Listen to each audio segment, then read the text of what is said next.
1번 문제 보도록 하겠습니다. 위험 예지 훈련 4라운드의 진행 방식을 쓰시오. 자, 위험 예지하면 바로 떠오르는 네 글자가 있죠. 바로 무엇이냐면 현본 대목이 있습니다. 자, 첫 번째 현은 무엇이냐면 현상 파악. 그 다음에 본은 무엇이냐면 본질 추구. 그 다음에 대는 무엇이냐면 대책 수립.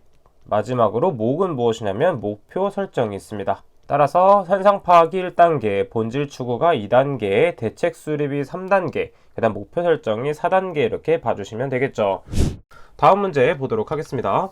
2번 문제 보도록 할게요. 인간 계측 재료의 응용 3원칙을 쓰시오 라고 있습니다. 자, 그럼 첫 번째는 극단치 설계가 있습니다. 자, 극단치 설계는 무엇이냐면 최대 치수 또는 최소 치수를 기준으로 한 설계로서 대표적으로 최대 치수에는 무엇이 있냐면 울타리 높이나 출입문 높이가 최대 치수가 된다라고 적어주시면 되겠고, 그 다음에 최소 치수에는 무엇이 있냐면 선반의 높이, 이게 최소 치수에 해당된다라고 적어주시면 되겠습니다. 자, 그 다음에 두 번째 응용 원칙은 무엇이 있냐면 조절 범위가 있습니다. 조절 범위. 조절 범위는 말 그대로 인체에 맞게 조절하는 것이기 때문에 대표적으로 의자 높낮이가 있습니다. 자, 그 다음에 마지막 원칙이 무엇이냐면 평균치 기준 설계가 있습니다. 자, 평균치 기준 설계로 대표적인 것이 무엇이냐면 은행의 창구 높이가 바로 이 예시가 된다라는 것을 적어주시면 됩니다. 하지만 지금 문제에서는 3원칙만 적으면 되기 때문에 예시는 따로 적지 않아도 되지만 다른 문제에서 예시를 적는 문제가 나올 수 있기 때문에 같이 암기해 주도록 합니다.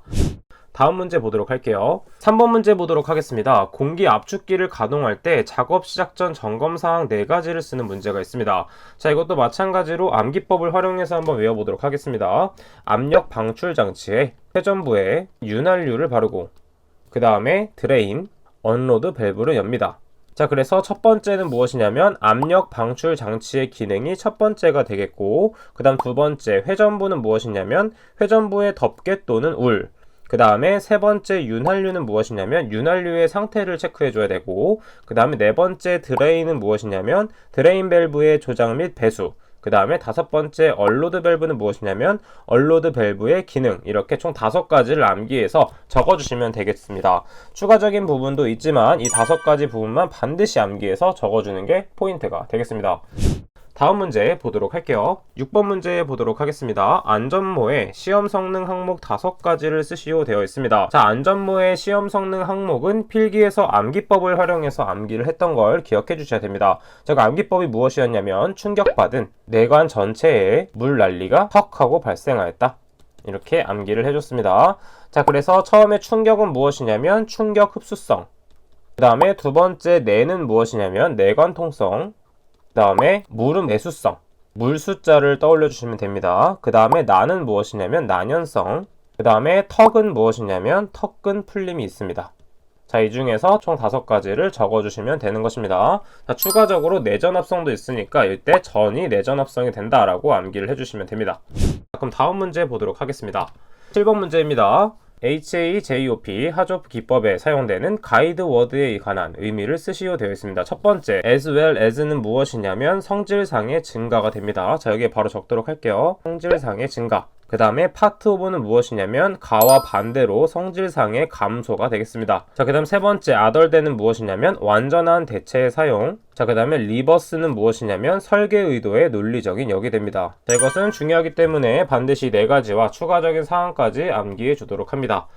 자, 그럼 다음 문제 보도록 할게요. 11번 문제 보도록 하겠습니다. 산업안전보건법령상 중대재해에 대해서 3가지 쓰시오 나와 있습니다. 자, 중대재해는 필기에서 엄청 많이 외웠죠. 자, 중대재해 하면 떠오르는 게 바로 삼룡이가 되겠습니다. 중재를 엄청 잘하는 삼룡이가 있었는데 중재를 4일 동안이나 했더니 너무 열이 받은 거죠. 뿌직하고 열이 받아 버립니다. 자, 그래서 첫 번째 삼룡이는 무엇이냐면 3개월 이상의 요양이 필요한 부상자가 동시에 2명 발생한 재해. 자, 그래서 그게 첫 번째가 되겠고, 그 다음 두 번째 4일은 무엇이냐면 사망자가 1명 이상 발생한 재해. 그 다음에 뿌직 열바다는 무엇이냐면 부상자 또는 직업성 질병자가 동시에 10명 이상 발생한 재해가 되겠습니다. 자, 이 중대재해 암기법은 워낙 많이 했기 때문에 한 번 더 체크를 하고 이제 넘어가 보도록 하겠습니다. 자, 그럼 다음 문제 보도록 할게요. 12번 문제 보도록 하겠습니다. 이동식 크레인 방호장치 4가지를 쓰시오. 자, 이것도 단순 암기 부분인데 4가지가 무엇이 있는지 한번 적어보도록 하겠습니다. 첫 번째는 관과 방지 장치가 있겠고, 자, 그 다음 두 번째는 과부하 방지 장치가 있겠습니다. 그 다음에 세 번째는 제동 장치, 마지막으로는 비상 정지 장치가 있습니다. 자, 이렇게 4가지는 반드시 암기해 주도록 합니다. 다음 문제 보도록 할게요. 13번 문제 풀어보도록 하겠습니다. A 사업장의 근무 및 재해 발생 현황이 다음과 같을 때 이 사업장의 도수율 및 강도율을 구하시오 나와 있습니다. 도수율은 어떻게 구할 수 있냐면 공식을 알고 있다면 우리는 바로 대입만 해주면 되는 것이죠. 따라서 분모에는 무엇이냐면 연근로 총 시간수가 들어갑니다. 그 다음에 분자에는 무엇이 들어가냐면 재해 발생 건수, 그 다음에 도수율은 곱하기 10의 6제곱, 즉 100만을 해줘야 됩니다. 지금 보게 되면 연 근로 총 시간수는 어떻게 구할 수 있냐면 평균 근로자 수를 먼저 대입해줘야겠죠. 평균 근로자 수는 300으로 주어져 있기 때문에 300. 그 다음에 하루에 8시간 근무하기 때문에 8을 곱해주고 1년에 280일을 근무하기 때문에 280을 곱해주도록 합니다. 이때 문제에서 이것이 주어지지 않다고 하더라도 1일 8시간과 연간 300일 근무를 대입해주면 되는 것이고, 이렇게 문제에서 주어져 있는 값이 있다면 그 값을 대입해서 문제를 풀어주셔야 됩니다. 그 다음에 연간제의 건수는 15건으로 되어 있기 때문에 15건 곱하기 10의 6제곱을 해주면 이때 값이 나오겠죠. 따라서 계산기에 그대로 대입을 하게 되면 22.3214라는 값이 나오게 됩니다. 자, 그 다음에 도수율은 구했기 때문에 두 번째 강도율을 한번 구해보도록 할게요. 강도율은 도수율과 마찬가지로 분모는 같은 값을 나타냅니다. 즉 연근로 총 시간수가 되겠죠. 즉 300 곱하기 8 곱하기 280이 됩니다. 자, 그 다음에 도수율은 재해 발생 건수였는데 강도율은 무엇이냐면 근로 손실 일수에 해당됩니다. 하지만 근로 손실 일수가 주어져 있지 않고 휴업 일수가 주어져 있어요. 자, 휴업 일수가 주어져 있을 경우에는 뭘 곱하냐면 365분의 연간 근로 일수를 곱해주면 되는데, 이때 연간 280일을 근무하기 때문에 280을 곱해주면 되는 것입니다. 따라서 여기에도 그대로 대입을 하게 되면 288 곱하기 280 나누기 365를 곱해주고, 그 다음에 강도율은 연천인류가 마찬가지로 곱하기 1000을 해주면 되겠습니다. 자, 그래서 계산기에 그대로 대입을 하게 되면 0.3288이라는 값이 나오게 되고, 지금 문제에서 별다른 언급이 없기 때문에 소수점 둘째 자리까지 표현해 줘야 됩니다.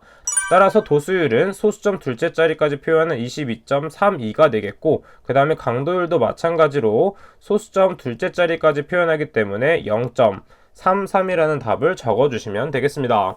자, 그럼 이번 시간은 여기까지 풀어보도록 하겠습니다. 저는 그럼 다음 시간에 뵙도록 할게요. 감사합니다.